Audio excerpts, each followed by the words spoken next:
Dios les bendiga, hermanos. Sea cada uno de ustedes bienvenidos a su canal.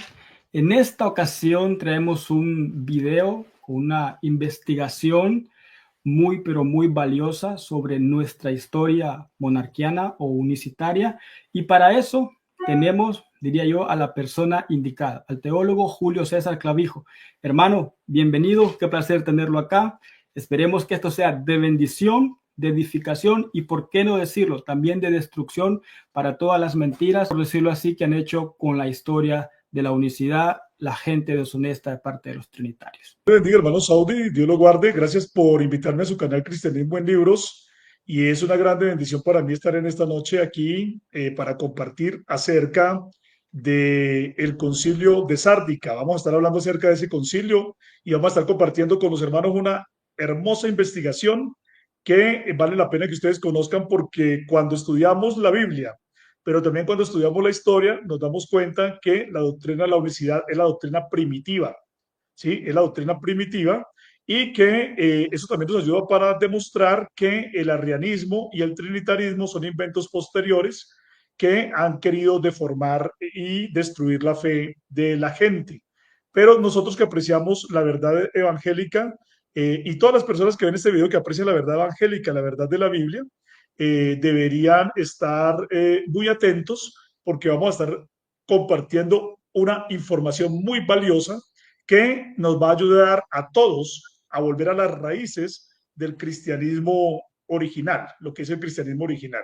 Entonces tenemos una gran investigación que le pedimos a la gente que la estudie, que la analice, que eh, corrobore todo lo que nosotros estamos diciendo. Es decir, que hoy no simplemente digan no creemos en eso porque lo está diciendo Julio César o porque lo está diciendo Saudi, o sí creemos en eso porque lo dice Julio César o porque lo dice Saudi, sino que vayan a las fuentes, que investiguen y que se den cuenta de toda esta información.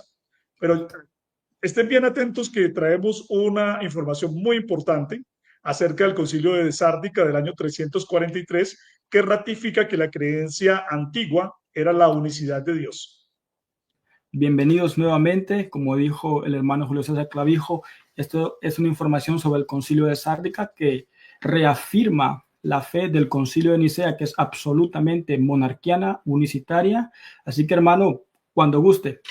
En un video anterior que presenté en compañía del hermano Luis Polo y está en el canal de Pentecostales Apostólicos del hermano Luis Polo y también en mi canal Fe Bíblica, estuvimos hablando de que el concilio de Nicea fue dirigido por los unicitarios y que realmente el credo resultante de ese concilio fue un credo monarquiano o unicitario, lo cual ratifica que el concilio de Nicea fue una ratificación oficial de la unicidad de Dios. En el concilio de Nicea no se estuvo hablando de la Trinidad porque ese no era el asunto a tratar, sino que el asunto era el problema arriano. ¿Era Cristo de la misma esencia del Padre o no lo era? ¿Era Cristo Dios mismo o no lo era? Y eso fue lo que se habló en el concilio de Nicea y se ratificó, por supuesto, que Cristo es Dios mismo manifestado en carne y por lo tanto se dice que él era homousios, de la misma sustancia del Padre.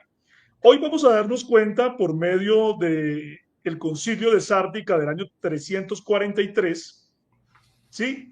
Que el concilio de Sárdica es la ratificación de que el concilio de Nicea fue unicitario. Quizás hay gente que duda de cuando nosotros decimos que el concilio de Nicea fue un concilio unicitario, fue un concilio monarquiano. Hay gente que lo duda, ¿sí? Pero nosotros al ver el concilio de Sárdica nos damos cuenta que definitivamente, o sea, es la ratificación, se Sí. demuestra claramente que el concilio de Nicea era un concilio unicitario porque el concilio de Sárdica es como la interpretación, la explicación, se muestra de una manera más extensa lo que ellos entendían que era el concilio o la fe del concilio de Nicea o lo que fue el símbolo o la profesión de fe de Nicea.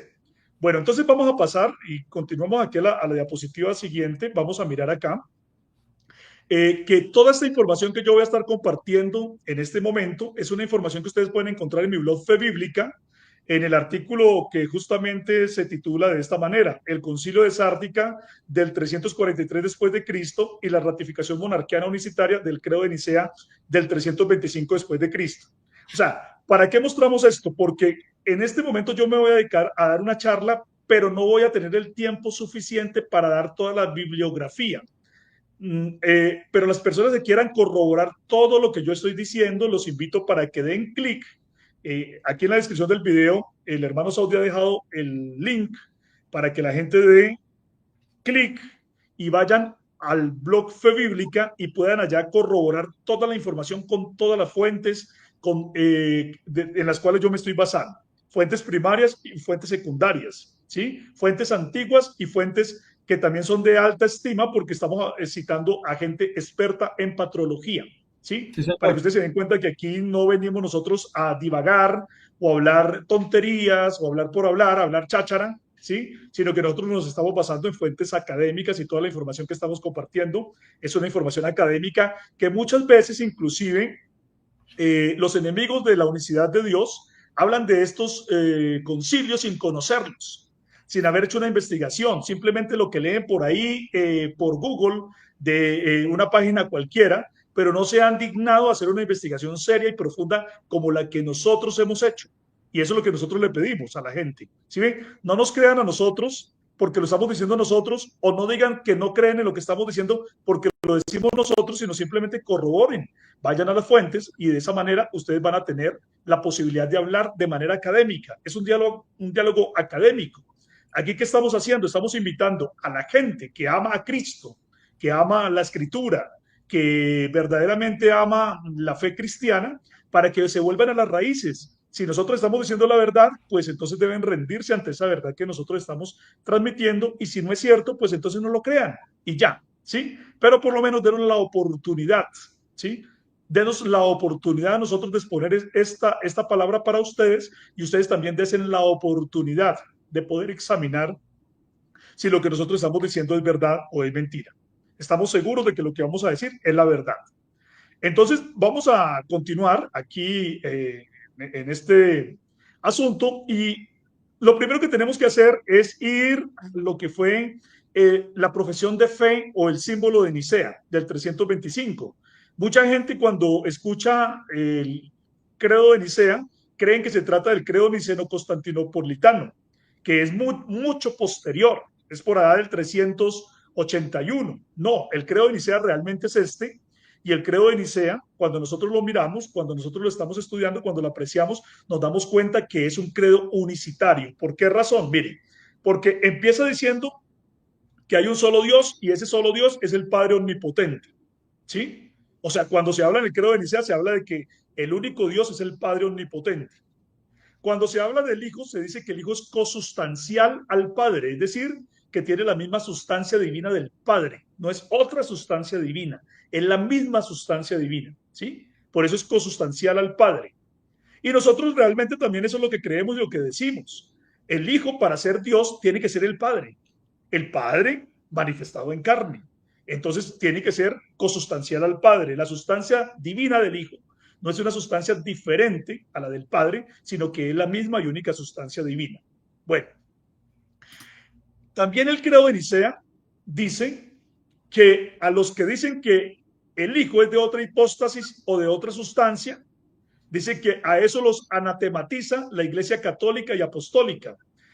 Hay que tener presente aquí que en ese tiempo no existía la Iglesia Católica Romana. La Iglesia siempre, la Iglesia original siempre se llamó a sí misma como una Iglesia católica, una Iglesia universal, y también como una Iglesia apostólica porque estaba basada en la doctrina de los apóstoles y también de los profetas. Entonces, cuando aquí se está hablando de la Iglesia Católica y Apostólica, no se está hablando de la Iglesia Católica Romana, porque la Iglesia Católica Romana nosotros sabemos que empezó por allá por el año 380, ¿sí? Por allá por el año 380, no fue en este tiempo. Entonces, nosotros estamos viendo aquí que este mismo credo de Nicea tiene un anatema donde está condenando la doctrina posterior de los capadocios. ¿Sí? ¿Qué dijo la doctrina de los capadocios? Que es lo que se conoce como el trinitarismo ortodoxo.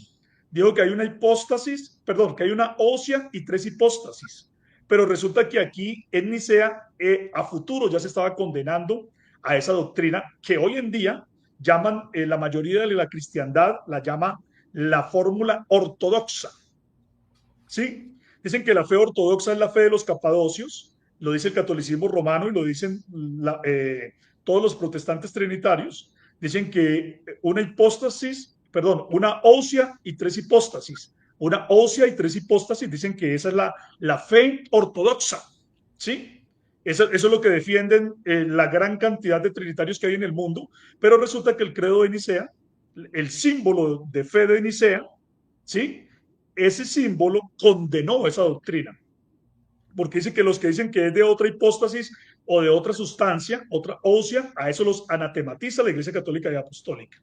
Entonces, fíjese usted cómo el credo de Nicea es una condena para el trinitarismo ortodoxo y para cualquiera que diga que el Hijo tiene una sustancia divina diferente o Sí, que el Hijo señor. es una hipóstasis, es decir, una persona diferente al Padre. Es Sí, que es señor. impresionante lo que está diciendo el credo de Nicea y el credo de Sí, Nicea nos está mostrando claramente que es completamente unicitario, completamente monarquiano. Recordemos que de antiguo a los unicitarios les decían los monarquianos. La palabra monarquiano viene de monos, que es uno, y arca, rey, un rey del universo, un solo rey del universo, y no un rey que comparte la gloria con otros dos. Entonces, el credo de Nicea, cuando nosotros lo vemos, es claramente unicitario. Hay un video también en mi canal Fe Bíblica donde yo hago un análisis completo de este credo.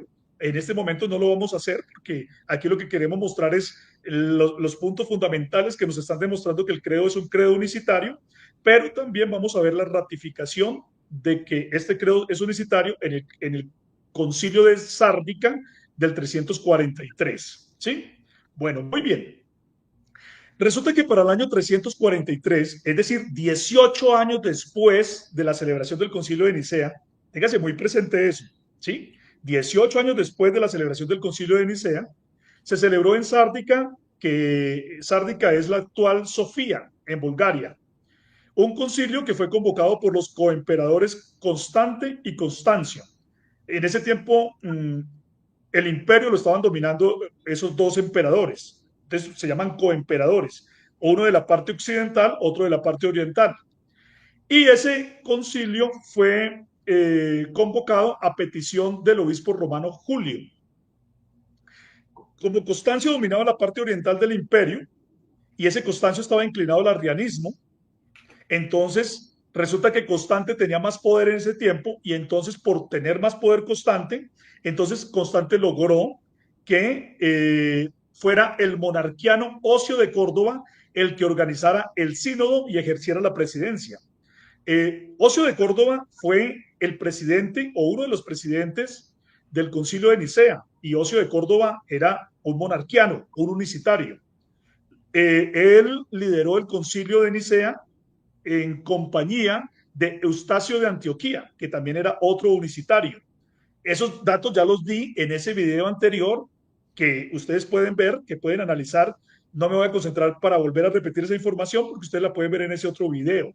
Es muy importante que esto se tenga presente porque muchas veces no se habla de que Ocio de Córdoba era un unicitario. Esa información se ha escondido. Cuando nosotros estudiamos patrología dentro de las líneas o dentro de los libros trinitarios, ellos entre líneas dicen algunas verdades, pero también esconden entre líneas muchas otras, ¿sí? Y les da temor decir estas verdades que nosotros estamos diciendo, pero ustedes se pueden dar cuenta que es real, que Ocio de Córdoba era un unicitario, incluso lo vamos a estar demostrando ahorita con el concilio de Sárdica, y también lo eran Eustacio de Antioquía, también lo eran Marcelo de Ancira, e inclusive el obispo romano Julio también era un unicitario, también. Es decir, lo que nosotros vamos a ver, y ya vimos en ese otro video, en esa otra enseñanza, que inclusive también hay una investigación en mi blog bíblica sobre el concilio de Nicea que ustedes pueden investigar allá y leerlo y ver todas las fuentes, es que todos estos varones que se opusieron fuertemente al arrianismo eran gente que creía en la unicidad de Dios. Es decir, el principal enemigo contra esa amenaza arriana, que era una amenaza terrible para la iglesia, realmente era la unicidad. Ellos fueron los que se plantaron de una manera poderosa y firme para que el arrianismo no avanzara. ¿Sí? Ellos fueron los que hicieron todo eso durante el siglo IV, durante la controversia arriana.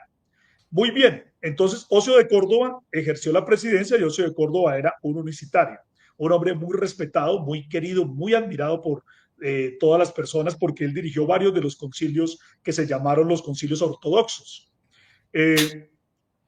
Resulta que para podernos ubicar y entender por qué se dio el concilio de Sárdica, tenemos que entender que en los años posteriores al concilio de Nicea, ¿sí?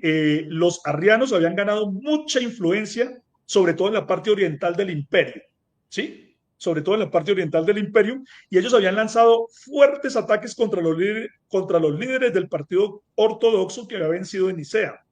En el partido ortodoxo que había vencido en Nicea, entonces tenemos que habían, ya hemos dicho, los monarquianos, los unicitarios, y había una gente que se había aliado con ellos, que eran semimonarquianos, y estaban aliados a través de Alejandro de Alejandría, que era un semimonarquiano. Alejandro de Alejandría fue el mentor de Atanasio de Alejandría, pero Alejandro de Alejandría era semimonarquiano, mientras que Atanasio aparentemente se presentó durante mucho tiempo como un semimonarquiano, pero al final de la vida Atanasio comenzó a virar hacia pensamientos semitrinitarios y semiarrianos. ¿Sí?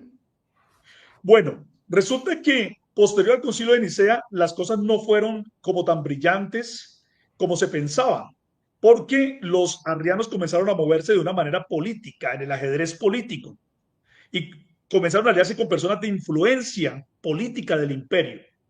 Y lograron entonces que los emperadores de alguna manera tuvieran una simpatía por el arrianismo. Y precisamente vemos nosotros que el mismo Constantino, que había estado tan firme por las posiciones monarquianas, unicitarias, en el credo, en el concilio de Nicea y con el símbolo de fe, después al poco tiempo comenzó él a virar hacia el arrianismo porque él dijo, el problema como que no se ha solucionado. Y parece que entonces si los monarquianos no pudieron con esto, pues entonces yo me voy a ir para el otro bando, porque a Constantino le interesaban los asuntos más que de fe, le interesaban los asuntos que eran políticos. Entonces nosotros nos damos cuenta que en el año 330 después de Cristo, los arrianos habían logrado la destitución y el destierro del obispo Eustacio de Antioquía, que había sido uno de los presidentes del concilio de Nicea. Fíjense ustedes que si se hizo el ataque contra Eustacio, es porque Eustacio era un hombre demasiado influyente, había sido uno de los presidentes. Derrotarlo a él era prácticamente darle una bofetada, un golpe terrible a lo que se había concluido o a lo que se había llegado en Nicea. ¿Sí? Por eso procuraron destituir y lo lograron definitivamente a Eustacio de Antioquía. También en el año 335 enviaron al exilio al obispo Atanasio de Alejandría, que era el sucesor de Alejandro, porque Alejandro ya había fallecido. Atanasio no había participado en el concilio de Nicea, no pudo exponer, no pudo hablar, no pudo decir nada, porque él no era un obispo, sino que él en ese momento era un diácono simplemente. Y entonces, pero venía acompañando a Alejandro.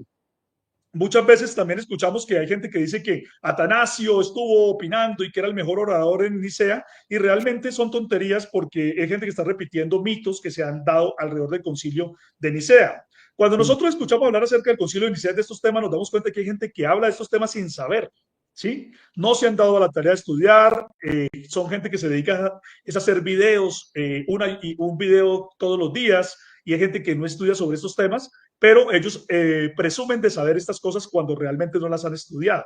Lastimosamente vemos eso mucho en el mundo trinitario, que presume de saber de patrología, de estas cosas, y realmente muchos de ellos no saben nada, nada de estos temas. Por eso los invitamos a ustedes a estudiar sobre estos asuntos. Bueno, en el año 336 también lograron mandar al exilio a Marcelo de Ancira. Marcelo de Ancira fue el principal orador del concilio de Nicea, el principal orador. Y todo el mundo, si usted se pone a revisar a Marcelo de Ancira, se dará cuenta que Marcelo de Ancira era claramente un unicitario poderoso y fue el principal exponente en el concilio de Nicea. Uno cuando comienza a mirar estas cosas se aterra de cómo, digamos, muchas gentes con la inclinación trinitaria han manipulado la historia, no son capaces de darle el valor a Eustacio, no son capaces de darle el valor a Marcelo, no son capaces de darle el valor que tuvo Ocio de Córdoba, no son capaces de hablar de Julio, por ejemplo, el obispo de Roma, como debe ser. Y realmente es algo lamentable porque uno lo que puede ver es que es una manipulación histórica. Pero la gente puede revisar las fuentes que nosotros estamos presentando ahí en el artículo, ustedes las pueden ver. Bueno, también en el año 341, estos arrianos hicieron un concilio en Antioquía. Fíjese usted que lo hicieron en Antioquía estratégicamente porque Antioquía era la sede de Eustacio. Cuando destituyeron a Eustacio, entonces trataron de apoderarse de la sede y en efecto lo lograron. Y hacer un concilio allá era también darle una bofetada, ¿sí? O a lo que se había decidido en Nicea. Por eso estratégicamente se usó también la ciudad de Antioquía para realizar ese concilio. Asimismo, también se dice que los arrianos habían censurado, calumniado a otros muchos líderes del partido ortodoxo, los habían azotado, los habían encarcelado, los habían desterrado y habían destruido sus iglesias. Lo que pasa es que se habla de Eustacio, de Atanasio, que fue el sucesor de Alejandro, y de Marcelo, porque estos eran figuras principales, figuras muy importantes de la herencia de lo que fue el concilio de Nicea. Entonces, lo que nosotros vemos es que los arrianos no se quedaron quietos, sino que ellos se movieron políticamente, pero también hicieron guerra, destruían iglesias, eh, encarcelaban gente, ¿sí? O sea, ellos se movieron fue con todo lo que significa, inclusive hasta pasar a lo que significa una guerra, realmente. Y eso es lo que estaban haciendo para poder destruir la fe monarquiana que estaba regada por todas las iglesias. Era la fe de la mayoría de los creyentes. Bueno, muy bien, sigamos aquí entonces avanzando. Nosotros damos cuenta entonces que en el año 341 se reunieron en Antioquía y los arrianos realizaron un sínodo en el que concluyeron con tendencias semiarrianas. Aquí también hay algo que llama la atención. Ellos se daban cuenta que el arrianismo tenía unos extremos muy fuertes que la mayoría de la gente no creía. Por ejemplo, cuando se decía que el hijo era una criatura, ¿sí? Entonces muchos de los cristianos rechazaban esa posición arriana. Ahora los arrianos, de una manera muy astuta, entonces utilizaron un lenguaje que se alejaba un poco del arrianismo extremo, ¿sí? Del arrianismo extremo, pero que también se alejaba de la fe monarquiana del concilio de Nicea. Y fíjense ustedes que nosotros, aquí cuando nosotros comenzamos a mirar este asunto, nos damos cuenta que, por ejemplo, hombres patrólogos como Mario Simonetti dice precisamente eso, que en el concilio de Antioquía del 341 procuraban alejarse de la fortaleza monarquiana del concilio de Nicea, ¿sí? No lo decimos nosotros, no lo dice Julio César Clavijo solamente, porque yo también lo digo, claro, pero lo dice, por ejemplo, Mario Simonetti, que es un patrólogo católico supremamente respetado, que enseñó teología en el mismo Vaticano, en la misma Roma, ¿sí? Sí, Entonces lo está diciendo alguien que ha estudiado estos asuntos, que se ha metido en ese asunto, y él ha dicho de manera honesta la verdad, a pesar de que él es un católico. Ha dicho la verdad, ha sido honesto, lo ha dicho. ¿Sí? Bueno, en ese concilio de Antioquía, entonces ellos dijeron, se dijeron que ellos creían en el Padre, en el Hijo y en el Espíritu Santo, y al decir cómo creían en el Padre, el Hijo y el Espíritu Santo, dijeron que ellos creían en tres en términos de hipóstasis. Fíjese usted, aquí es muy importante que cuando ellos dicen que son tres hipóstasis, porque en el concilio de Nicea, ya lo leímos, en el símbolo de fe decía que se anatematizaba a cualquiera que dijera que el Hijo es de otra hipóstasis. ¿Sí? O sea que aquí el anatema de Nicea aplica a este concilio de Antioquía, porque aquí están diciendo que el Padre, el Hijo y el Espíritu Santo son tres en hipóstasis, pero uno solo en términos de armonía. Es decir, armonizaban los tres. Claro, la armonía de los tres es como cuando tres personas se ponen de acuerdo, ¿no? Entonces, Saudi, Julio y Luis Polo están en un asunto y se ponen de acuerdo los tres y listo. Entonces estamos como uno en armonía. Una sociedad que se puso en armonía. Así lo estaban presentando ellos. Algo más que se presenta ahí es que dicen que cuando se dice Padre, Hijo y Espíritu Santo, al nombrarlos de esa forma, ¿sí? En ese orden, también se estaba hablando del rango y de la gloria de cada una de las personas divinas. Es decir, el Padre tenía más rango y gloria por ser mencionado primero, el Hijo estaba de segundo en rango y gloria y el Espíritu en tercero en rango y gloria. Es decir, aquí en este sínodo no se estaba hablando de la coigualdad, que después se habló con los capadocios, sino que aquí se estaba hablando de que había una persona primera que tenía más poder y más gloria, ¿sí? la segunda tenía la mitad del poder y la gloria, digámoslo así, y el tercero estaba en tercer orden. Bueno, esa fue la situación, a eso fue que se llegó, palabras más, palabras menos. Hay muchas más cosas que nosotros podríamos decir de esa profesión de fe de Antioquía, pero lo que podemos decir en asuntos principales es esto.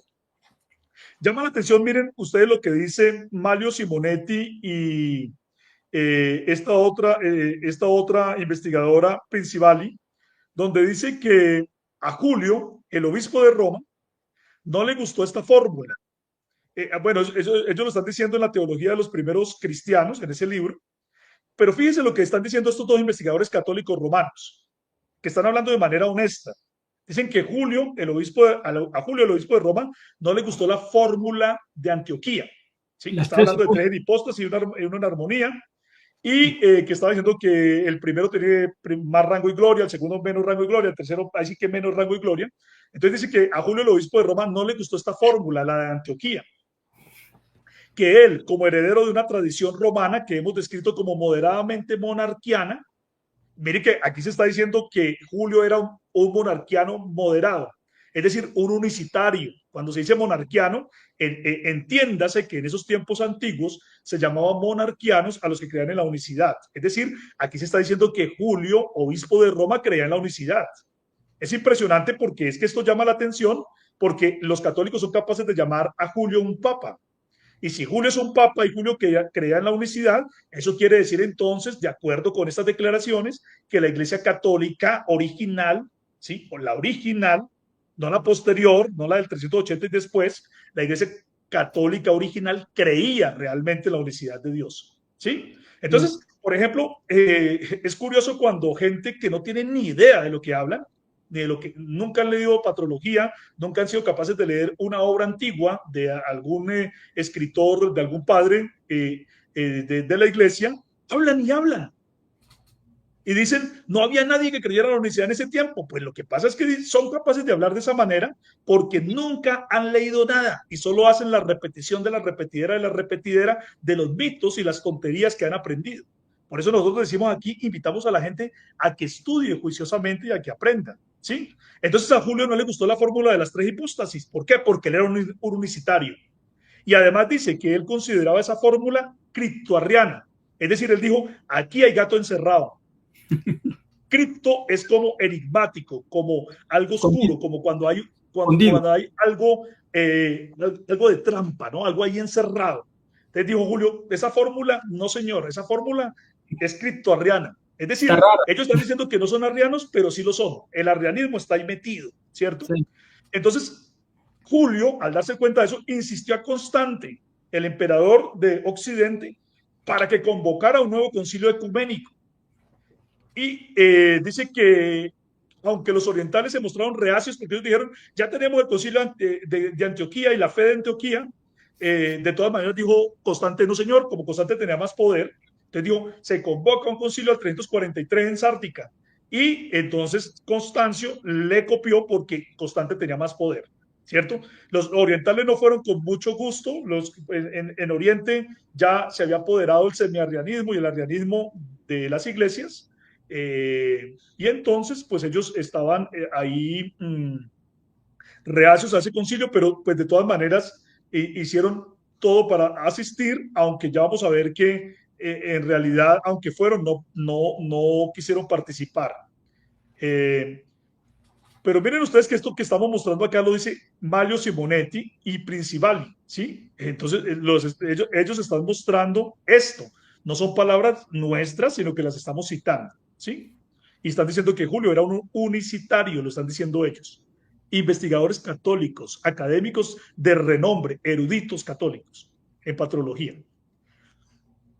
Bueno, cuando llegaron allá al Sárdica, entonces los arrianos liderados por Acacio de Cesarea dijeron no vamos a participar de este concilio, porque este concilio lo van a manejar los del partido ortodoxo, nos vamos a retirar y vamos a hacer paralelamente otro concilio en Filipópolis. Allá restauraron las decisiones de Antioquía del 341 y ratificaron la destitución de Marcelo y de Atanasio, excomulgaron a Julio, imagínense, al obispo de Roma y también a Ocio de Córdoba.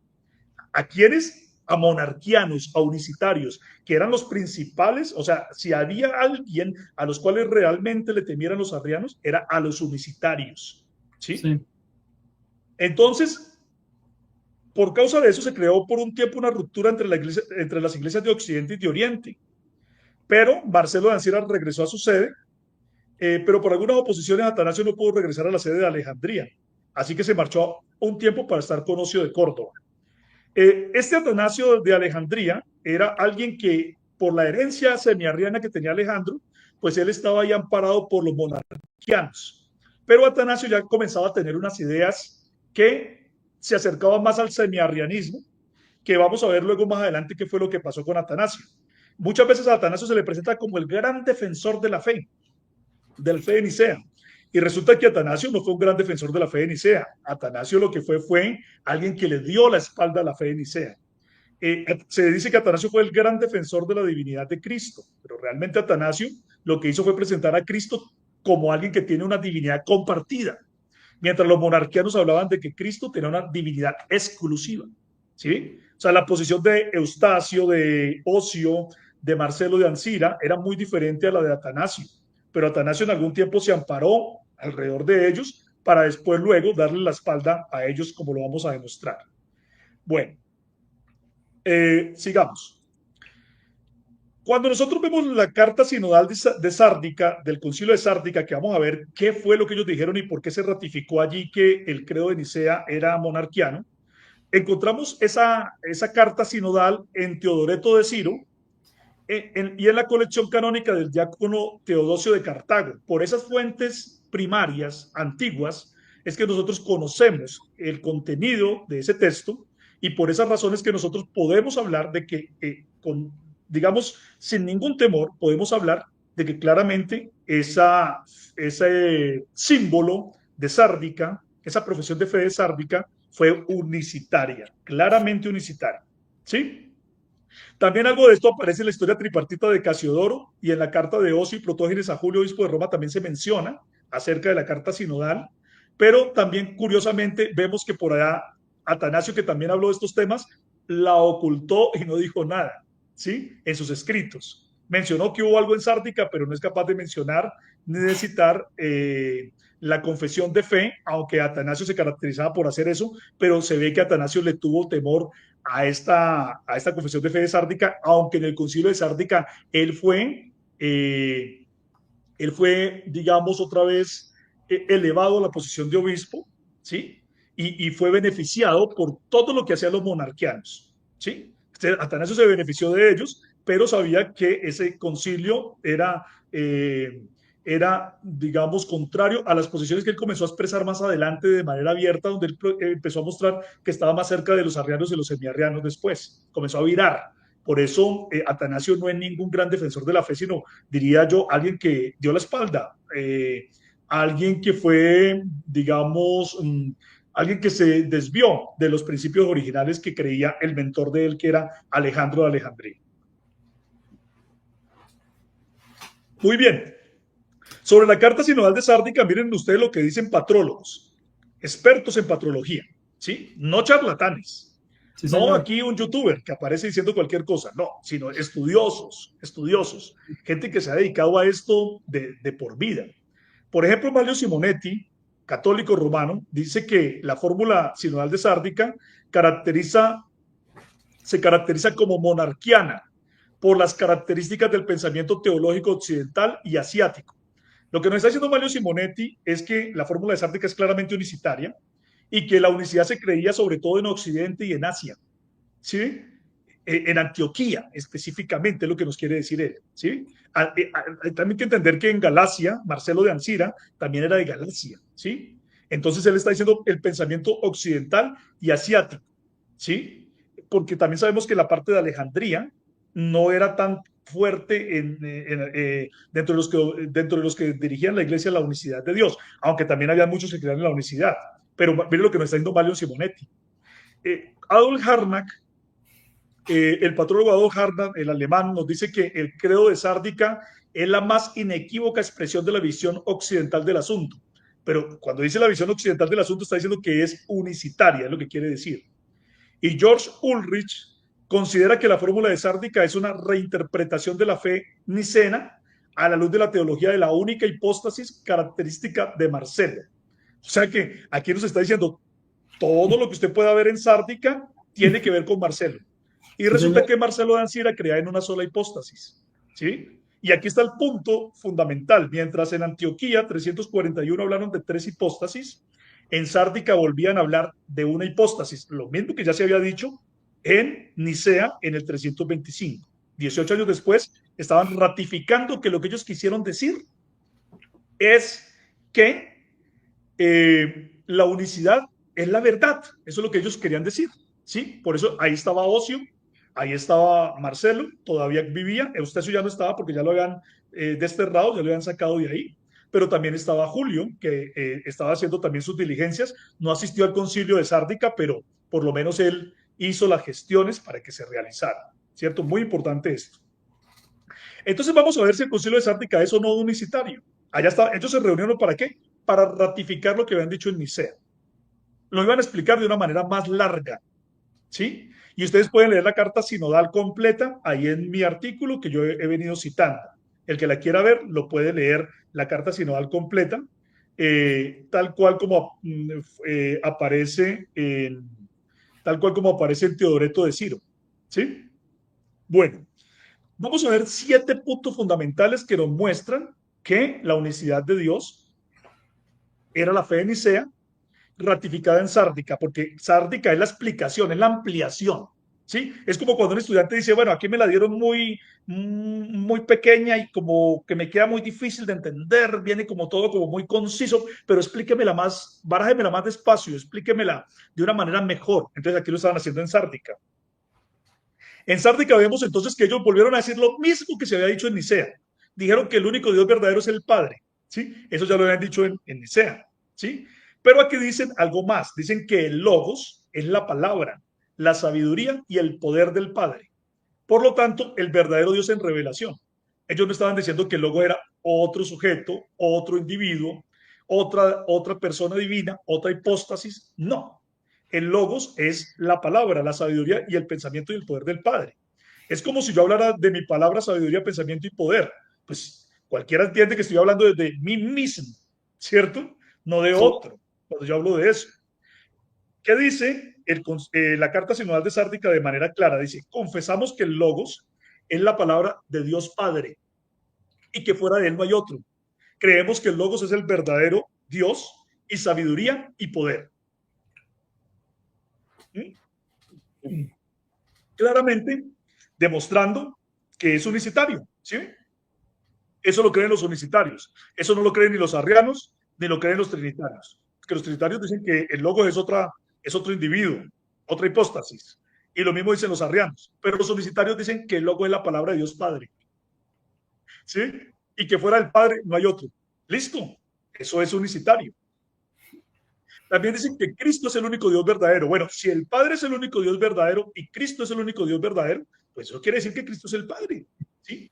Porque ellos ya habían dicho que el Padre es el único Dios verdadero. Mire cómo lo dice la carta sinodal de Sárdica, dice, declaramos excomulgados de la Iglesia Católica aquellos hombres que dicen que Cristo es Dios, pero no el verdadero Dios. Confesamos que existe un único Dios. Confesamos que la divinidad del Padre y del Hijo es una sola, ¿sí? Lo mismo que se había dicho en Nicea, homousios, cosustancial, la misma sustancia divina. La divinidad del Padre y del Hijo no son dos divinidades diferentes, es una sola, pura unicidad. 3. Dice también que el Hijo es el poder del Padre. Miren ustedes, es bien importante esto, porque cuando usted le escucha a un trinitario hablar, los trinitarios generalmente evitan decir este tipo de terminología. Ellos dicen que el Hijo es otra persona, pero aquí se está diciendo que el Hijo es el poder del Padre. Y ya se había dicho que el Logos también era el poder, ¿sí? O sea que si el Logos es el poder y el Logos no es otro individuo y el Hijo es el poder, entonces el Hijo es el mismo Padre en una revelación donde puede hacer algo, ¿sí? ¿Y qué es lo que puede hacer cuando se volvió hijo? Pues pudo salvar. El Hijo es el poder del Padre y el Hijo existió siempre, pero en su condición de Logos. Por lo tanto, en su condición de Logos no tuvo principio alguno, y en ese sentido la filiación del Hijo no puede ser entendida como si el Hijo fuera un ser creado y no Dios mismo. Porque recuerde que una de las grandes controversias con los arrianos y semiarrianos es si el Hijo era un ser creado o no. Entonces, los unicitarios decían, o los monarquianos decían, no, el Hijo no es un ser creado, es Dios mismo. Pero ¿en qué sentido es que no es creado? O es eterno, en el sentido de que es la palabra del Padre, pero como Hijo, pues sí tuvo un inicio, claro. Mire cómo lo dice, declaramos excomulgados de la Iglesia Católica a aquellos hombres que dicen que el Hijo es a la vez engendrado y creado, porque tales personas confiesan que entienden por el término engendrado lo que ha sido creado. Confesamos que el Hijo es el poder del Padre. No podría haber existido siempre si hubiera tenido un principio, porque el logos eterno no tiene principio, ¿sí? O sea, el Hijo existe eternamente, pero como logos, ¿sí? Como el pensamiento, el poder del Padre, el plan del Padre. Dice, y Dios nunca tendrá fin. Afirmamos que el logos es verdaderamente el Hijo. Confesamos un unigénito y primogénito, pero es unigénito el logos, quien siempre fue y está en el Padre, está en el Padre, es del Padre, el logos, ¿sí? Porque es el pensamiento. Usamos la palabra primogénito con respecto a su naturaleza humana, mire usted. O sea que ellos están diferenciando entre lo que era el plan de Dios en su mente y el plan de Dios ejecutado, ¿sí? Entonces nosotros usamos la palabra primogénito o lo que tiene que ver como hijo en lo que respecta a la naturaleza humana, dice muy bien. Bueno, continuemos. Como punto 4 dice que el Espíritu Santo se encarnó. Completamente unicitario. Pregúntele usted a un arriano a ver si es capaz de confesar esto. Pregúntele usted a un trinitario si es capaz de confesar que el Espíritu Santo se encarnó. No pueden, no pueden hacerlo. Pero aquí ellos lo dicen, dice, el Espíritu Santo se encarnó, pero el único Dios no sufrió en la condición de espíritu, sino en la forma de hombre que tomó al encarnarse. Mire lo que dice, no fue el Espíritu Santo quien sufrió, sino la humanidad con la que se revistió. Así dice el credo, el símbolo de fe sárdica.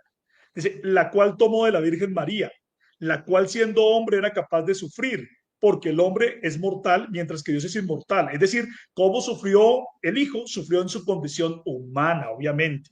¿Sí? No como Dios, porque Dios es inmortal, pero en la condición de hombre, en la condición de hijo, podía morir. Pero el Espíritu Santo fue el que sufrió. Es importante esto. Entonces, generalmente cuando se habla acerca de estos temas, dicen, ustedes son patripacianos, mataron al padre. Pero aquí está diciendo esta gente, Ocio y compañía, Marcelo y los demás, están diciendo que el Espíritu Santo fue quien sufrió. Ojo, y Julio le dio la bala a todo esto, Julio, obispo de Roma. O sea que estamos hablando de grandes figuras de aquel momento de la controversia arriana del siglo IV, que están diciendo que fue el Espíritu Santo que se encarnó. ¿Por qué el Espíritu Santo se encarnó? Pues porque el Espíritu Santo es el único Dios que es el Padre. ¿Cierto? Entonces vino y no sufrió como espíritu, por supuesto, sino que sufrió en la condición de hombre, la cual se encarnó, pura unicidad. Sí, señor. Como punto 5, también podemos ver que dice que hay una sola hipóstasis, es decir, una sola individualidad, sustancia o persona divina. Y cualquiera que diga que el Padre, el Hijo y el Espíritu Santo son hipóstasis diversas y distintas son herejes.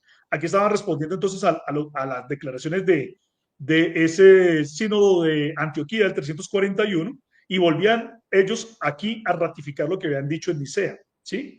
Entonces, de esta manera nos damos cuenta que se condena al futuro, aquí también en Sárdica, a la llamada formulación trinitaria ortodoxa que los capadocios establecieron a finales del siglo IV y que dice tres hipóstasis o personas y una ósea o sustancia.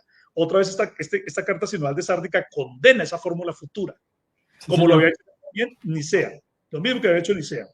Mire, lo vamos a leer, como lo dice el símbolo de Sárdica, dice, Valente y Ursacio, que eran arrianos, como dos víboras paridas por un áspid, mantienen pertinazmente como los herejes que el Padre y el Hijo y el Espíritu Santo son hipóstasis diversas y distintas. Oiga, está condenando a todos los trinitarios que han existido durante toda la historia, a los capadocios y a todos los demás, todos los youtubers que salen por aquí, que hablando de la Trinidad y no sé qué más, mira, aquí lo está condenando el Concilio de Sárdica, es decir, ¿y quién es el Concilio de Sárdica? Ahí estaba Ocio de Córdoba, otra vez volvemos a decirlo, Marcelo de Ancira, ¿cierto? Estaba el mismo Atanasio, el mismo padre de los trinitarios, estaba condenando a los trinitarios futuros, cosa curiosa, mire usted, y Julio, obispo de Roma, ¿sí? Señor. El Padre, el Hijo y el Espíritu Santo son hipótesis diversas y distintas, los condenan. A nosotros se nos ha enseñado, mire, y esto es muy importante, mire, ¿Cómo ellos dicen que aprendieron la fe del principio? ¿Cómo era que ellos la entendían? Dice, a nosotros se nos ha enseñado y sostenemos la tradición, la fe y la confesión de la católica y apostólica, que confiesa que el Padre, el Hijo y el Espíritu Santo tienen una hipóstasis. Es decir, son una persona. No son Sí, dos personas, no son tres personas. ¿Y de dónde lo aprendieron? De la tradición de la fe y de la confesión católica, es decir, lo que se había enseñado o lo que la iglesia había enseñado fielmente hasta ese momento. ¿Sí? La hipóstasis del Hijo es la que se reconoce como la única hipóstasis del Padre. Esto es impresionante. sí, Si usted va a hablar de la hipóstasis del Hijo, la hipóstasis divina del Hijo, usted tiene que decir que esa hipóstasis del Hijo es la misma hipóstasis del Padre. ¿Será que algún trinitario puede decir eso hoy en día? ¿Será que algún arriano lo puede sostener? No, son pura palabra de unicidad. Dice, pero nosotros creemos y sostenemos que esas santas palabras, yo y el Padre somos uno, señalan la unicidad de la hipóstasis, que es una y la misma en el Padre y el Hijo. Es decir, la persona divina del Padre es la misma persona divina del Hijo, es lo que está diciendo ahí. sí, señor. No busque una persona divina diferente, ¿sí? Ciertamente hay distinción entre el Padre y el Hijo, y ahorita lo van a explicar ellos, pero cuando usted va a hablar de persona divina, no puede hablar sino de una, y esa persona divina es el Padre, la persona divina es el Hijo, porque es que el Hijo es el Padre mismo manifestado en carne, eso es pura unicidad, ¿sí? Bueno, como punto sexto, dice, ellos dijeron, entonces, hay distinción entre el Padre y el Hijo, la unicidad cree que hay distinción entre el Padre y el Hijo. La gente ignorante que no entiende la unicidad dicen que nosotros decimos que no hay distinción entre el Padre y el Hijo, que negamos al Padre o que negamos al Hijo. Es decir, pura tontería porque ni siquiera se han dignado a saber lo que es la unicidad, aunque se la hemos explicado mil veces. ¿Sí? Pero dicen que hay distinción entre el Padre y el Hijo, pero no es una distinción entre hipóstasis, individualidades, sustancias o personas, sino en roles, porque el mismo concepto de Padre es mayor al concepto de Hijo. Entonces dice aquí, no decimos que el Padre es Hijo, ni que el Hijo es Padre, sino que el Padre es Padre y el Hijo del Padre, Hijo. Nadie niega que el Padre sea mayor que el Hijo, ¿sí? Eso es unicidad, ¿sí? Porque nosotros creemos que el Padre es mayor que el Hijo. Dice, no porque tengan otra hipóstasis. Miren que es clarísimo como nosotros lo explicamos. No porque sea otra persona divina, no, no es porque sea otra persona divina, ni tampoco por la diferencia entre el Padre y el Hijo, no, no, sino simplemente porque el mismo nombre de Padre es mayor que el nombre de Hijo. Claro, el rol de Padre en Dios es un rol mayor, porque el Padre es Dios en su condición de espíritu ilimitado, omnipresente y omnisciente, mientras que el Hijo es Dios en su condición manifestada en carne, que está limitada por la naturaleza humana, ¿cierto? Y que tampoco entonces puede ser omnisciente en esa condición humana, pero es Dios mismo manifestado en carne. Y ahora miremos este punto 7. La unicidad del Padre y del Hijo no consiste en una unidad de concordia o de armonía de la voluntad, ¿sí? No es Saudi, Julio y Luis que se unieron y que ahora están en una asociación y en armonía, no, sino en la unicidad. Mire, y utilizan la palabra unicidad, es que es impresionante cómo utilizan la palabra unicidad, ellos la utilizan ahí, Sí, ¿sí? señor. No, nosotros no la vamos a inventar ni nada, sino que ellos la mencionan, unicidad, la mencionan ahí, ¿sí? La unicidad de la única hipóstasis. Mire, vamos a leerlo. Dice, las palabras pronunciadas por nuestro Señor, yo y mi Padre somos uno, son explicadas por aquellos hombres como refiriéndose a la concordia y a la armonía que prevalecen entre el Padre y el Hijo. ¿Sí? Aquellos hombres, ¿quiénes? Los semiarrianos. Pero cuando usted mira a los semiarrianos o los arrianos, también le aplica a los trinitarios de hoy en día. Por eso la Trinidad es una especie de semiarrianismo, una evolución del arrianismo en semiarrianismo y luego Trinidad. La Yo le Trinidad es llamo, semiarrianismo. yo le ¿Sí? llamo primos Dice, hermanos. por eso dice, aquellos hombres explican esto como la unidad de concordia y armonía. Escuchemos a todos los apologistas trinitarios hoy en día a ver cómo hablan. Cuando tú hables del Padre y el Hijo, yo y el Padre no somos. Esa es la unidad de la armonía que prevalece entre el Padre y el Hijo. Y ellos están diciendo, no, aquí no explicamos nosotros eso así. Y resulta que ellos están explicando el concilio de Nicea, no se les olvide, la fe de Nicea. Es decir, que la fe de Nicea no se puede interpretar como la armonía de la voluntad. No, dice, esa es una interpretación blasfema y perversa, ¿sí? Blasfema y perversa. El que diga eso está hablando blasfema y perversamente. Dice, nosotros como católicos, ¿sí? Confesamos, perdón, dice, condenamos unánimemente esta opinión insensata y lamentable. Porque así como los hombres mortales, al surgir una diferencia entre ellos, se pelean y luego se reconcilian, Así también estos intérpretes dicen que las disputas y disensiones son propensas a surgir entre Dios el Padre Todopoderoso y su Hijo. Una suposición que es completamente absurda e insostenible. Pero nosotros creemos y sostenemos que estas santas palabras, yo y el Padre somos uno, señalan la unicidad de la hipóstasis, que es una y la misma en el Padre y en el Hijo. Entonces, hoy en día muchos trinitarios quieren presentar ese texto, yo y el Padre uno somos, como la unidad de la armonía, ¿sí? Y escuchamos a boca llena un montón de gente, inclusive diciendo que es que el texto griego, y que aquí y allá escuchamos a charlatanes como Luis Carlos Reyes o Ángel García, diciendo, por ejemplo, que es que el texto griego, que el somos uno, ahí se explica que son dos individuos en armonía, y resulta que aquí están diciendo ellos, no señor, eso es una interpretación blasfema y perversa. La Iglesia Católica no ha creído así. La Iglesia Católica Apostólica jamás ha creído así. Nosotros sostenemos que estas santas palabras, yo y el Padre uno, somos uno, señalan la unicidad de la hipóstasis.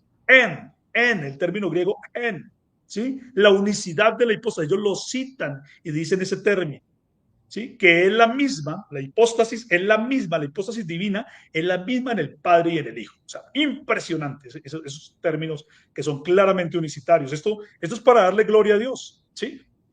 Cuando vienen y nos dicen a nosotros cuál es el concilio que habló acerca de la unicidad, pues el concilio de Sártica, el concilio de Nicea. ¿Y ustedes qué concilios tienen?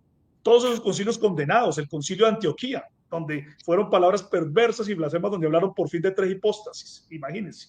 De allá es donde viene toda esa naturaleza, de allá es donde viene a hablarse de tres, de puros concilios que fueron condenados, ¿sí? Por la ortodoxia en ese momento. Que lastimosamente después se descuidó por gente como Atanasio, que hizo mucho daño. Sí. Entonces vamos a ver aquí ya la figura de Atanasio. Vamos a ver algo más aquí ya para ir terminando, ir cerrando esta exposición. En el sínodo de Alejandría, del 362, que fue casi 20 años después del símbolo de Sárdica o del sínodo de Sárdica, dice Justo González, en Historia del Pensamiento Cristiano, volumen 1, página 274, que se abrió el camino para la afirmación final de la doctrina trinitaria. Ojo con eso. Porque fíjense que Justo González no dice que la formulación de la doctrina trinitaria fue en Nicea, sino que dice que el sínodo de Alejandría fue el que abrió el camino para la afirmación final de la doctrina trinitaria. Es decir, fíjense ustedes que hasta el 362 todavía no se había hablado de ninguna doctrina trinitaria. Lo dice Justo González. Claro, lo dice entre líneas. Lo dice entre líneas. Es difícil poderle captar la idea, pero él lo está diciendo ahí. Cualquiera puede revisar Historia del Pensamiento Cristiano, volumen 1, página 274. A Justo González diciendo eso, que este sínodo de Alejandría abrió el camino para la formulación final de la doctrina trinitaria. ¿Y quién fue el que trabajó ahí para eso? Atanasio de Alejandría. Atanasio de Alejandría, que curiosamente, como ya dijimos, se había beneficiado en el concilio de Sárdica. Allá parecía como un monarquiano más, como un unicitario más. Sí, señor. Pero con el paso del tiempo comenzó a virar hacia el semiarrianismo. Y dijo, oye, parece que ustedes y nosotros también como que tenemos algunas cosillas que nos están identificando. Ya se habían muerto los ancianos, Marcelo de Ancira, ya se había muerto Ocio de Córdoba, ya se había muerto Julio, y entonces él quedaba como de los supervivientes de todo eso, porque recordemos que en el concilio de Nicea Atanasio apenas tenía como unos 20 o 22 años, mientras que todos los otros eran ya hombres maduros, eran hombres mayores. Antes se dice que Ocio alcanzó a vivir muchísimos años, 90 o 100 años, bueno, porque el hombre, Dios le dio mucho vigor hasta que al final ya lo llevaron también a la muerte los mismos arrianos. Pero Atanasio, fíjese usted, en el Tomus ad Antioqueños, escrito alrededor del 362, es decir, por cuando se hizo el sínodo de Alejandría, sostuvo que la fórmula de Sártica no debía tomarse como una fórmula, sino que bastaba con lo escrito en la fórmula de Nicea. Entonces él dijo, no, lo de Sárdica no es la interpretación de Nicea, no, eso no se puede tomar como una fórmula.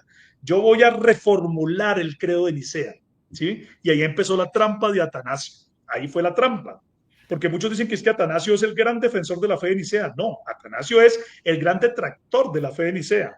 Atanasio le dio, digámoslo así, una bofetada a toda la memoria de Alejandro de Alejandría, el mentor de él, que era un semi-unicitario, un semi-monarquiano, ¿sí? Y le dio la espalda a todos los ancianos que lo ampararon a él para que no tuviera la muerte y esos exilios en los que él estuvo, porque fueron los monarquianos los que realmente ampararon a Atanasio, ¿sí?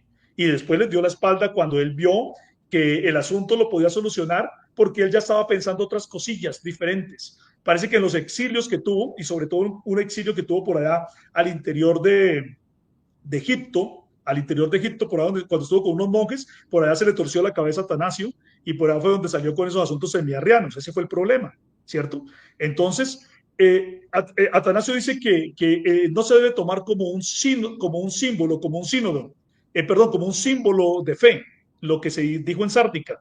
Pero fíjense ustedes lo que dicen estos estudiosos en patrología, José Allán y otros en el libro Ocio de Córdoba, un siglo después de la historia del cristianismo, que dicen lo siguiente, muy importante, ténganlo muy presente, ¿sí? Por causa de todo lo que estamos viendo. Ellos dicen así, la mayor parte de los historiadores modernos han puesto en duda el valor del testimonio de Atanasio, ¿sí? De que ese concilio de Sárdica y el símbolo de Sárdica no se debe tomar como un símbolo de fe. Es decir, eso realmente Atanasio está mintiendo, ¿sí? Han puesto en duda ese valor del testimonio de Atanasio, ¿sí? Aquí esto no suena bien, ¿sí? ¿Cómo así que no se debe tomar cuando ya tenemos evidencia de que sí se había tomado? ¿Sí? Respecto a la fórmula del concilio de Sárdica, y piensa que el texto fue aprobado por el concilio. Eso lo dicen la mayoría de los estudiosos de hoy, historiadores modernos, no charlatanes de YouTube, no youtubers, no apologistas youtubers, sino gente académica, ¿cierto? ¿Sí? Sí.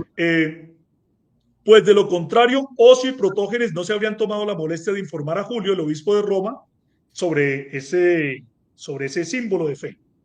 Atanasio, con su testimonio, habría alterado la realidad de los hechos que habían acontecido 20 años antes, porque las doctrinas de aquella fórmula chocaban ahora con las decisiones del Concilio de Alejandría del 362, reflejadas en el Tomus Anantioquenius, así como con su postura de no dar cabida a ninguna otra fórmula de fe que no fuera la de Nicea.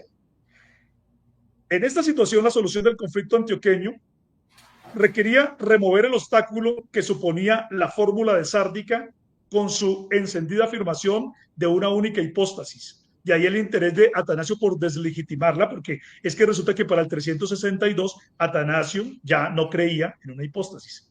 Él suscribió, como uno de los que asistió a Sárdica, suscribió el símbolo de fe. Pero después, ya cuando ya creía diferente, cuando ya había estado por ahí en esos exilios y se había metido por al interior de Egipto con los monjes y toda esa cosa, y cuestiones de ese ascetismo, del estoicismo y todas esas cuestiones de la filosofía grecorromana con las que se había contaminado, él ya salió por ahí contaminado hablando ya de 2 hipóstasis y 3 hipóstasis. Y precisamente entonces ya no le servía el símbolo de fe de Sárdica. Entonces, aquí tenemos suficientes pruebas. Aquí tenemos ya, esta es la última diapositiva, que con esto cierro yo. Y entonces dejo al hermano Saudi para que continúe con la exposición. Mire que claramente esto demuestra que el concilio de Nicea era unicitario y que el concilio de Sárdica fue la ratificación unicitaria de ese concilio. Que lo que Atanasio nos está diciendo en el 362, inclusive la mayoría de los historiadores modernos dicen, eso que está diciendo Atanasio no es verdad. Atanasio está diciendo mentirillas. Alguna cosita está por ahí inventando porque eso no fue así, ¿cierto? Entonces, muy bien. Adelante, hermano Saudi. Bien, no, muchas gracias, hermano, por su exposición. Bueno, para ir cerrando, yo quiero hablar un poco o hacer un resumen de todo lo que se dijo, basándome en los patrólogos quizás más reconocidos a nivel mundial, como Simonetti, Principali, Louf, Di Bernardino, De Falto, entre otros. Así que voy a basarme exclusivamente en sus escritos. Voy a presentar varias diapositivas para que la gente vea que esta no solamente es una interpretación nuestra, una reinterpretación, no, es que la gente, los estudiosos, los expertos en patrística, en historia de la iglesia, lo están afirmando y nosotros nos estamos apoyando en ellos. No nos estamos inventando absolutamente nada. Nosotros no somos deshonestos, como mucha gente en las redes sociales, más que todos los trinitarios, que tienen un terrible desconocimiento porque al parecer saben más que sus propios patrólogos, porque sus patrólogos afirman una cosa y ellos dicen que no, que los unicitarios, perdón, o que la unicidad no existía en los primeros 5 siglos de la iglesia. Bien, entonces me voy a basar aquí en un momento. Bien, nota lo que dice Manuela Principali y Manlio Simonetti en la teología de los primeros cristianos. Dice, es un texto la fe sárdica, importante bajo diversos aspectos y presenta más de una dificultad. El enfoque doctrinal monarquiano aparece con claridad. En griego, en la afirmación de una sola hipóstasis igual a ousia, del Padre y del Hijo, y el consecuente rechazo de más hipóstasis trinitarias, incluyendo la concepción dinámica de la unidad de Dios a través de la armonía de voluntad y de operación. Note lo que dice: estamos en la misma línea de Eustaquio, de Marcelo y además de la tradición romana. Cabe recordar el rechazo de las tres hipóstasis de Dionisio de Roma en el 250, cuando acusó a su otro Dionisio de Alejandría de triteísmo por afirmar más de una hipóstasis en Dios. Bien, y dice, y con el marco doctrinal del símbolo de Nicea, es decir, sárdica, viene desde el Concilio de Antioquía, donde se afirma que el Hijo, que Cristo, es la imagen de la propia hipóstasis del Padre, que es Dios verbo nacido de una mujer, y pasa por el Concilio de Nicea hasta pegar en Sárdica. Son los mismos monarquianos. ¿Quiénes dirigieron el Concilio de Antioquía, Nicea y Sárdica? Ocio de Córdoba, Marcelo de Ancira y Eustaquio. Bueno, no, este último no llegó hasta el Concilio de Sárdica, ¿cierto? Porque falleció, te digo que falleció. Bien, continuemos. Note lo que dice Manlio Simonetti en la crisis arriana. Dice, una solemne afirmación de la perenidad sin principio y sin fin del reino del Hijo con el Padre concluye esta parte del texto, que luego pasa a mencionar rápidamente la economía de la redención, precisando que el hombre sufrió en la cruz, el hombre asumido en María y no el Espíritu Santo, que le había asumido. Ejemplo, note, macroscópico de confusión entre el Cristo preexistente y el Espíritu Santo, debido a las reliquias deslumbrantes de la espíritu cristología todavía presente en este momento en la atrasada teología occidental. A mí me llama mucho la atención que Manlio Simonetti llama atrasada teología occidental al monarquianismo. Eso nos revela de que las tres hipóstasis las tres hipótesis era algo moderno, por decirlo así. En cambio, esto es algo que viene desde tiempos antiguos. Me fascina esa frase que dice él, teología atrasada occidental. Me encanta, la verdad, porque nos revela lo que acaba de decir. Bien, este texto, sigue él diciendo, este texto, él decía de Sárdica, de un tono teológico nada elevado, basta pensar en los puntos antes mencionados sobre la identificación de Cristo como Espíritu Santo preexistente y sobre la comparación de la armonía en Dios y los hombres. Deja ver claramente el enfoque monarquiano, es decir, unicitario, fundamental de la teología occidental. Note, el enfoque monarquiano fundamental de la teología occidental, según el cual la doctrina de las tres hipóstasis, que se une solo para la armonía y la concordia, presentaba un triteísmo eficaz. O sea, estamos viendo que los creyentes de la universidad de aquel entonces ya tildaban a estos herejes de triteístas. Hasta el día de hoy nosotros lo seguimos haciendo, porque es que por el amor de Dios, eso de tres hipóstasis es un triteísmo disfrazado de monoteísmo. A mí me fascina cuando los trinitarios nos dicen, no, es que ustedes parecen judíos. Bueno, gloria a Dios.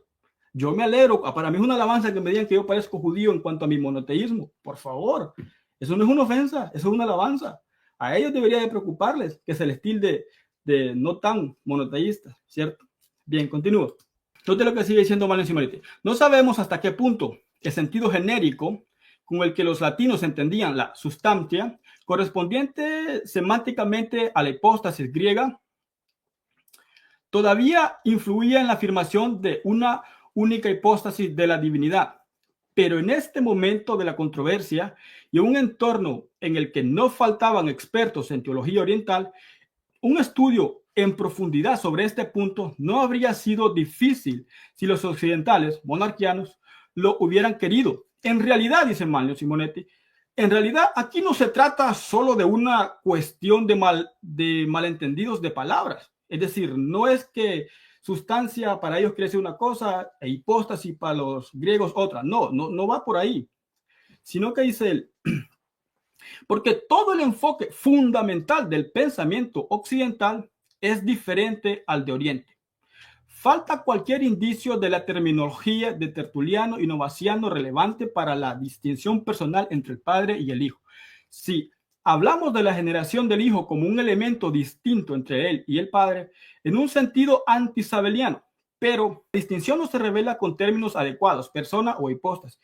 Por tanto, la definición del Hijo como dinamis, es decir, como poder del Padre a la manera de Marcelo de Ancira, pero antes aún de Dionisio de Roma, tiende a considerar las afirmaciones de una coeternidad y convivencia hipostática con él. Bien. Dice, este enfoque trinitario, que se entiende entre comillas, o trinitario económico, por decirlo así, dice, este enfoque trinitario recuerda a Marcelo, que sabemos que estuvo presente y activo en Sárdica. Note, porque a Marcelo, a ser un radical, es el que más tierra le han echado. Y por eso quieren muchos escritores trinitarios, quieren como que no se sienta la teología de Marcelo de Ancira en la fe de Sárdica, pero sí se siente, vaya que se siente. Bien, de Marcelo, que sabemos que estaba activo en Sárdica. Pensemos nuevamente en la crítica a la interpretación oriental de Juan 1.30, perdón, Juan 10.30, y la distinción entre el unigénito y el primogénito. Por lo tanto, F. Luke consideró que todo el texto sárdico estaba significativamente influenciado por la doctrina de Marcelo, es decir, por la doctrina monarquiana unicitaria. Por otra parte, cabe señalar que tanto la definición de Cristo como dinamis del Padre, como la aversión a la doctrina de las tres hipóstasis ya estaba representadas en Occidente por la Carta de Dionisio, texto oficial de la Iglesia romana. Y además, la distinción entre unigénito y primogénito en la forma en que se introduce recuerda más a Atanasio que a Marcelo. Por tanto, sin ignorar también la influencia marceliana, es la profesión de fe de Sárdica. Preferimos considerar este texto como expresión de una concepción monarquiana, unicitaria, la divinidad común tanto al entorno occidental como al asiático. Ciertos rasgos arcaicos como la confusión entre comillas, que se entienda, como la confusión Hijo-Espíritu Santo revelan más bien su origen occidental. Bueno, sigo leyendo. Hasta entonces, los occidentales habían acusado repetidamente, o más o menos abiertamente, a los eusebianos de ser verdaderos arrianos y de conspirar contra el concilio de Nicea. Vea cómo se pegaban los de Occidente al concilio de Nicea. Y aquellos pues lo rechazaban. Entonces los acusaban de ir en contra del concilio de Nicea, que afirmaba pues una hipóstasis. Pero no habían traducido esta acusación en términos de una definición positiva. Ahora bien, se ha propuesto esta definición y en términos tales que ponga de relieve al máximo la fractura entre Oriente y Occidente, incluso en el ámbito doctrinal.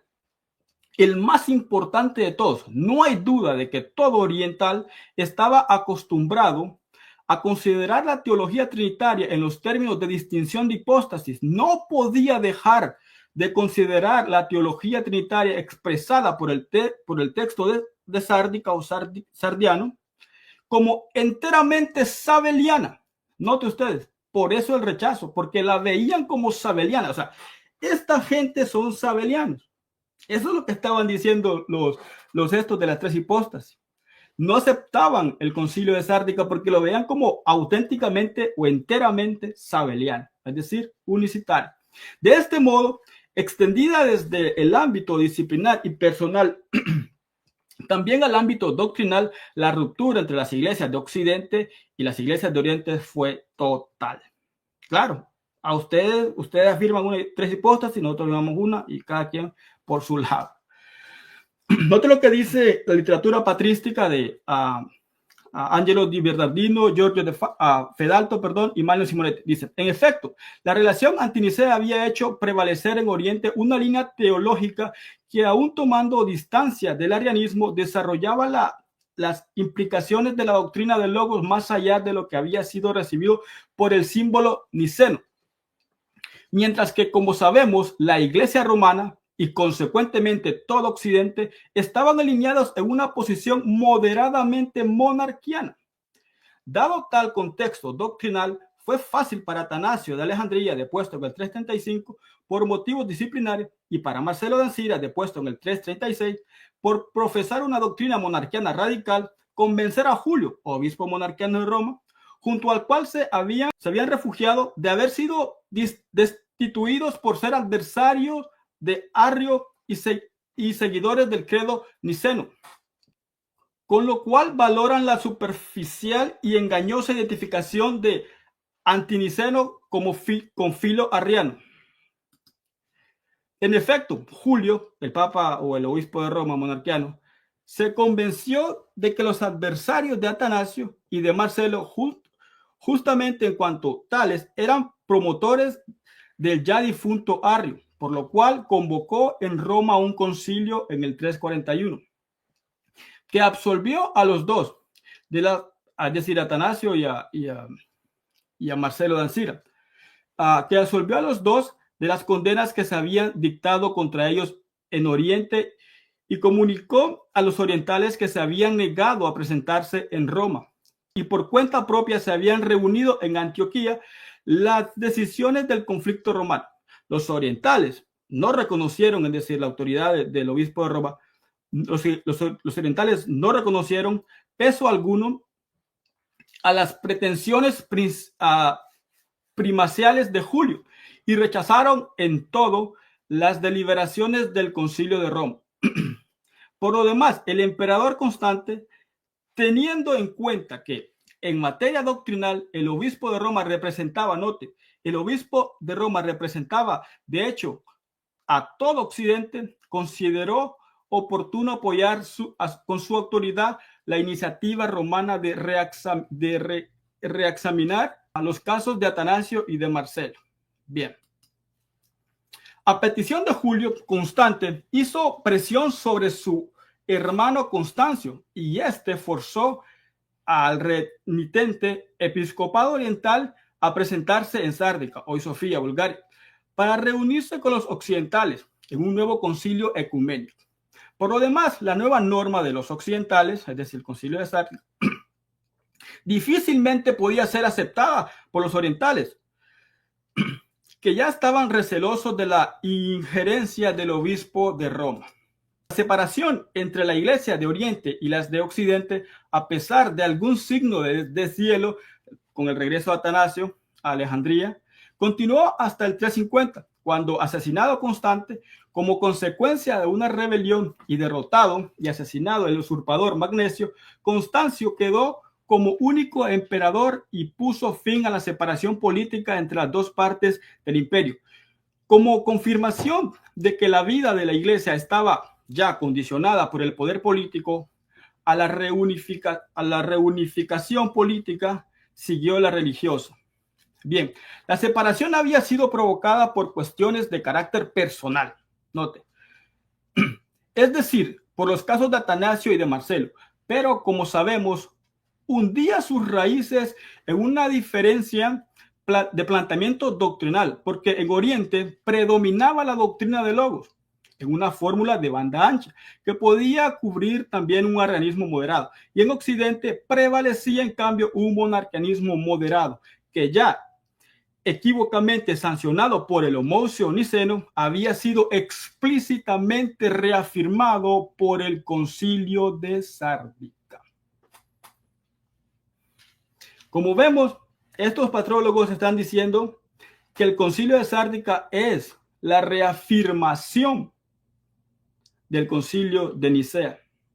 O sea que no es un invento nuestro decir que Sárdica es monarquiano o que es unicitario. Así que, hombre, qué bendición, la verdad, poder contar con toda esta información, poder presentarla. Para mí, la verdad que esta investigación yo la llevé a cabo, todo esto de Sárdica lo llevé a cabo el año pasado, a finales del año pasado. Y la verdad que, pues, aparte de la lectura de la Biblia, es lo mejor que leí, porque es algo impresionante. Los trinitarios son tan deshonestos que a este concilio de Sárdica le han querido, o mejor dicho, le han tirado tierra, porque es la reafirmación del concilio de Nicea. Y se han quedado con Nicea, porque para ellos es ambiguo el término homoucio, pero es obvio que están hablando de una única hipóstasis en Nicea. Y nos han querido robar esta parte de la historia tan valiosa y han sembrado en nuestra tierra. Es que son descarados. Yo no tengo otra palabra para decirlo, me van a disculpar. Se han apropiado de nuestra historia. En cambio, en Sárdica, como es tan monarquiano, se ve más evidente el monarcanismo, la unicidad de Dios, entonces a ese sí le echan tierra y no debe ser considerado como una fórmula de fe para la iglesia. Es lo que dicen ellos. Y pues, pero lo importante es que hay patrólogos que son honestos y son patrólogos muy reconocidos a nivel mundial y pues eso es lo que hay. Hermano Julio, ¿algunas palabras? Sí, que es una gran bendición haber compartido toda esta información. Inclusive encontramos muchos hermanos universitarios, gente que cree en la unicidad de Dios, que todavía sigue repitiendo que en Nicea se formó el catolicismo romano y que allí empezó la Trinidad. Eso fue lo que nosotros habíamos aprendido también de lo que se había dicho ahí por de oídas, ¿cierto? Sin ningún criterio, pero realmente cuando nosotros estudiamos estos temas nos damos cuenta que Nicea es realmente unicitario, que la Iglesia Católica no, romana no empezó en Nicea, eh, que inclusive la fe poderosa de la unicidad de Dios continuaba viva y valiente en el concilio de Sárdica en el 343. Allí todavía estaban los grandes líderes a los cuales los arrianos y semiarrianos atacaron sin compasión. Es que fue un asunto donde se movieron intereses políticos, intereses económicos, fueron cuestiones donde realmente hubo maltratos y humillaciones y muertes y asesinatos. Eso lo hicieron los semiarrianos. Y luego también el trinitarismo, heredero de toda esa herencia nefasta, pues continuó haciendo lo mismo. No era raro para ellos continuar persiguiendo a la iglesia que algún día llevó la fe en alto. Y todavía la siguen atacando, todavía siguen diciendo que no tenemos historia, cuando realmente los que no tienen historia son los trinitarios.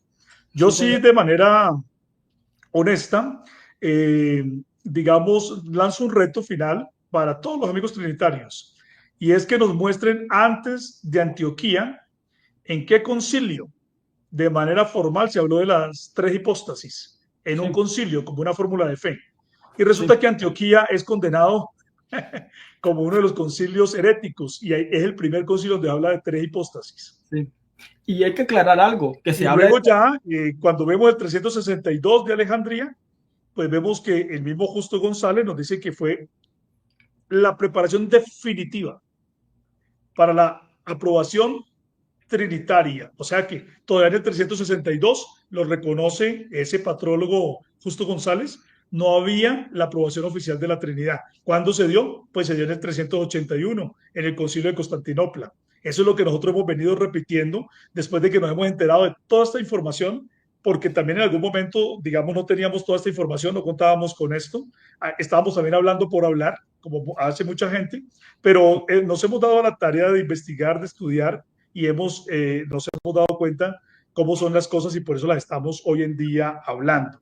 Hay gente que cree que uno no tiene derecho a reconfirmar cosas que de pronto antes creía mal, y que entonces que si algún día dijo una cosa de una manera, entonces que tiene que seguir creyendo igual. No, nosotros estamos investigando y cada vez estamos investigando más, cada vez vamos a seguir sacando más programas de este tipo histórico porque la gente necesita conocer. Mira, una de las grandes preocupaciones que yo tengo es que la gente que verdaderamente ama al Señor Jesús y que ama su palabra, escucha la palabra y la recibe en su corazón cuando sabe que la palabra es verdad. Por eso nosotros no tenemos ningún temor. Nosotros aquí lo que queremos es que ustedes no tengan resistencia ante lo que estamos hablando, que porque lo decimos nosotros. Ujú. Y que también lo vayan a creer así de buenas a primeras porque lo decimos nosotros. No, Sí, simplemente estamos diciendo, aquí hay unos señores que han hablado un tema y ustedes, pues entonces vayan a las fuentes, rectifiquen a ver si lo que estamos diciendo es verdad o no, pero claramente el credo de Nicea es unicitario y claramente el credo de Sárdica es unicitario y es la ratificación de que el credo de Nicea fue unicitario, ¿sí? sí, Y ambos credos condenan a las doctrinas semiarrianas y trinitarias, las condenan. Lo que pasa es que el trinitarismo todavía no estaba ahí dentro de la controversia, aparece al final, pero si usted mira las palabras de esos credos, al futuro están condenando también al trinitarismo, hacia el futuro, que Sí, es algo muy hermoso y muy interesante también. sí, Entonces, es una, gracias hermano Saudi por este tiempo que hemos compartido juntos y también agradezco a todos los hermanos que nos han visto en vivo y a los que nos van a ver de manera posterior. Dios les bendiga a todos. Yo les agradezco por habernos prestado atención y haber hecho un estudio dirigente. Ahí está el artículo de Blofe Bíblica para que precisen también las fuentes y ustedes mismos vayan, las investiguen, las corroboren, las lean por ustedes mismos. Dios les bendiga. Dios los guarde. Un abrazo. hermano Julio, usted mandaba un reto, ¿verdad? Al mundo trinitario, pero a ellos no les conviene, diría yo, pegarse al concilio del 341 en Antioquía, porque ahí se habla de tres hipóstasis, pero está lejos de una coigualdad, está lejos No, es que no importa, no, lo que pasa es que cuando nosotros, eso también es otro asunto que es bueno también tocarlo, y es que cuando nosotros hablamos de la coigualdad, es que la tal igualdad aparece en el 381, es sí, obra de los señor, capadocios, sí, ¿sí? señor. Entonces, ni siquiera el mismo Atanasio creía de esa manera, es decir, y el mismo Atanasio que participó en el concilio de Sárdica, el mismo Atanasio está condenando a todos los trinitarios del futuro, ¿sí? Sí, Porque señor. Atanasio suscribió el credo de Sárdica y luego después dice que es que eso ya no se tenía que tomar como un credo, ¿sí? O sea, es alguien que le da la espalda a lo que él mismo había Sí, firmado, había sostenido, había dicho, porque necesitaba a los grandes monarquianos, a los grandes unicitarios para que lo ampararan, lo ayudaran, lo defendieran, pero después de que él ya se comenzó a fortalecer solito y se metió por allá con unos monjes, entonces después salió con ideas raras y con asuntos que estaban hablando ya más de semiarrianismo y ya unas inclinaciones hacia la Trinidad. sí, Entonces, todo esto es bueno, todo esto es interesante, porque es que antes del 300, eso también es otro asunto, que nos muestren los trinitarios antes del 381, en qué concilio se habló de la coigualdad de tres personas divinas y distintas. No, no, nunca lo hubo. Es decir, la Trinidad no tiene historia, o sí. digamos es una historia tardía, es una Siglo doctrina V. perversa y mala, lo mismo que el arrianismo. Y la Trinidad realmente viene del semiarrianismo, si lo podemos decir así. No fue exactamente el arrianismo, pero sí un semiarrianismo que evolucionó en Trinidad. Y El- eso es lo que finalmente se nos presenta como una doctrina ortodoxa que realmente no tiene nada de ortodoxo y que fue impuesta en realidad a través de la intimidación y la muerte, como se hizo en el 380 con con este edicto de qué? De Tesalónica, ¿cierto? Salónica. En el 380, cuando se hizo eso, ¿sí? A través de Teodosio, el emperador Teodosio, que fue solamente la intimidación porque era la única manera de poder hacer que una doctrina tan errónea, tan contradictoria dentro de sí misma, una doctrina tan ilógica, una cosa tan torpe, ¿sí? La gente la terminara creyendo cuando la gente creía que había un solo y único Dios y Dios fue manifestado en carne. También se nos ha dicho que después del siglo IV que la unicidad desapareció del mapa. Mentira. Nosotros nos hemos dado cuenta que hay mucha gente que la creía, que la defendía, y todo eso es entonces lo que usted decía, esa, eh, digamos, esa trampa, esa mentira que se ha venido repitiendo para decir que no tenemos historia, resulta que sí la tenemos y cada vez la encontramos más y más, ¿sí? Y Amén. vamos a seguir esforzándonos más todavía para que la gente pueda Amén. conocer estas verdades y esa mentira del diablo, que el diablo ha levantado para dar oscuridad a las criaturas, a las personas, se les caiga. Vamos a trabajar duro. Y yo sé que vamos a Amén. ganar aquí académicos y gente que investigan para nuestra causa. Yo oro al Señor y creo que mucho trinitario y mucho arriano, gente que de verdad ama la verdad de Dios, va a venir a la verdad, pero alguien tiene que hablar de esto para que la gente comience a investigar y a conocer, y gracias a Dios lo estamos haciendo. Entonces, felicito a todos los hermanos que están haciendo esta labor, que estamos haciendo esta labor, eh, que se están esforzando con esto y ojalá más gente se atreva a investigar sobre estos asuntos, porque de verdad cada vez que uno investiga, lo único que yo quedo es fascinado. Cada vez que uno abre una puerta, entonces el hermano Saudi me ha dicho, ¿y por qué no investigamos por aquel otro tema? No, hermano, dejemos ese tema quieto por ahora, porque si nos pasamos por a otros siglos posteriores, entonces Sí, no abarcamos los de acá. Más bien démosle tiempo al tiempo y sí, esperemos que las cosas se vayan haciendo, ¿sí? sí, Con tranquilidad, con pausa, y vendrá gente posterior a nosotros que también completarán el trabajo que nosotros hemos venido haciendo, ¿sí? Uno a veces quisiera también hacerlo todo, no se puede, porque también uno también tiene sus ocupaciones, pero sin duda alguna, cada vez que uno abre una puerta, eso cada vez entiende más, comprende más y se da cuenta de la tergiversación histórica que han hecho las personas, Sí, que nos han contado la historia.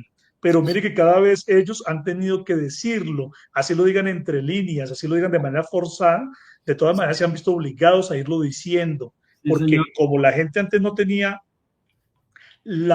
digamos, la posibilidad de tener estas fuentes y leerlas por sí mismos, entonces no se dan cuenta de las cosas, pero ahora cuando usted las puede leer, cuando usted puede leer directamente a Teodoreto de Ciro y toda la carta sinodal, cuando él la presenta, eso mejor dicho, cualquiera la puede leer, cualquiera la puede ver hoy en día, porque está en internet, ¿cierto? Entonces ya no se puede sostener la mentira ante la evidencia. Y por eso, entonces ahora han cambiado un poquito la forma de decir las cosas. Como usted, por ejemplo, mencionaba a Simonetti, que me llama la atención, ¿cómo es que dice él? Que era una cosa, Ah, ¿cómo era? Arcaica, una cosa, occidental. ¿cómo? Atrasada teología occidental. Trazada, Me fascina. una forma trazada, sí. Entonces, él está diciendo, no, es una teología trazada, es decir, como de torpe, no, pero cuando dice atrasada antes, lo que quiere decir es que era muy antigua, ¿sí? Entonces, hay que saber entender la manera en que ellos intentan modificar el lenguaje, ¿cierto? Para no presentar la verdad como debieran decirla, ¿sí? Pero de todas formas la están diciendo, y entonces eso nos ayuda a nosotros a, con toda confianza y toda seguridad, decir que aquí no están hablando unas personas por hablar, sino que mire que los mismos patrólogos, la misma gente que ha investigado estos temas, aún siendo trinitarios, la mayoría de ellos han tenido ante la evidencia tan poderosa, ante la fuerza de la evidencia, ellos han tenido que reconocer estas cosas y las tienen que confesar. Entonces, nosotros con más confianza y más seguridad lo hacemos porque, mire, la verdad es la siguiente, hay mucha... hay mucho analfabetismo en patrología.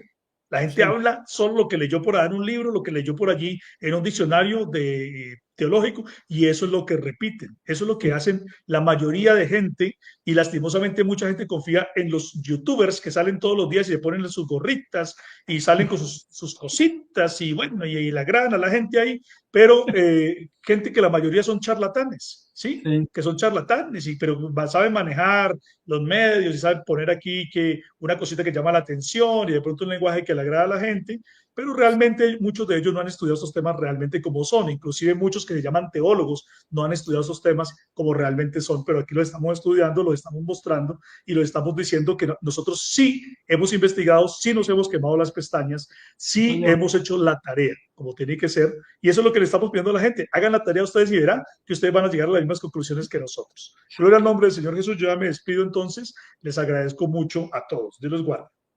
Bueno, sí, no, hermano, muchas gracias, de verdad. Como usted decía, es una tarea compleja porque cuesta tanto dinero como tiempo. Y pues esperamos que más de los hermanos que nos están escuchando pues se unan, porque la verdad que es mucho trabajo y siempre es bueno tener gente donde apoyarse. Así que hermano Julio, de verdad que muchas gracias. Gloria a Dios, gloria al nombre de Jesús, porque hemos presentado esta bonita información poderosa. Yo creo firmemente que será para edificación y destrucción de todas las mentiras. Y tengan cuidado con esos libritos de patrología que solo les dan pequeñas biografías de los personajes antiguos. Fíjense bien en lo que leen. De verdad, yo recomiendo mucho a Manlio Simonetti. Se lo recomiendo muchísimo porque es un hombre muy serio, diría yo, y muy honesto, y es un patrólogo reconocido. Así que esas pequeñas biografías que dan de que Isabel de Oreja aquí, Marcel, no, investigamos un poquito más, no nos quedemos con esas cositas acá de Wikipedia, sino que invirtamos tiempo, invirtamos dinero en educarnos a nosotros mismos y hacer defensa de la fe. Cuando se habla de que en Occidente, que todo Occidente era monarquiano, no estamos hablando de 2 o 3 pelones, por el amor de Dios. Estamos hablando desde España hasta Austria, pasando por Francia, Italia, Portugal. Hermano, una cantidad de tierra, eso era enorme. Y si nos vamos para Asia también, no eran 2 o 3 pelones los monarquianos, eran muchísimos. Y en ese contexto nace el priscianismo, que es pues otro tema muy bonito también. Así que hermanos, Dios les bendiga. Por favor, valoren el dato histórico, hermano, porque como dije, esta investigación me costó mucho tiempo y mucho dinero. Por favor, valoren el dato histórico. Denle el peso, hermano, que esto lleva. Es que esto le da completamente vuelta a la tortilla. Hoy los concilios Nicea y Sárdica son monarquianos y los probamos con la teología de esta gente y el contexto histórico. O sea, esto le da vuelta a toda la historia. Démosle el valor, hermano, de verdad. Démosle el valor. Hago énfasis en esto, un llamado a todos los hermanos universitarios. Por favor, démosle el valor. No porque lo hagamos nosotros. Si lo hicieran otros hermanos, les diría exactamente lo mismo. Así que Dios les bendiga. Nos vemos en la próxima. Y de verdad, qué bendición. Pasen feliz noche.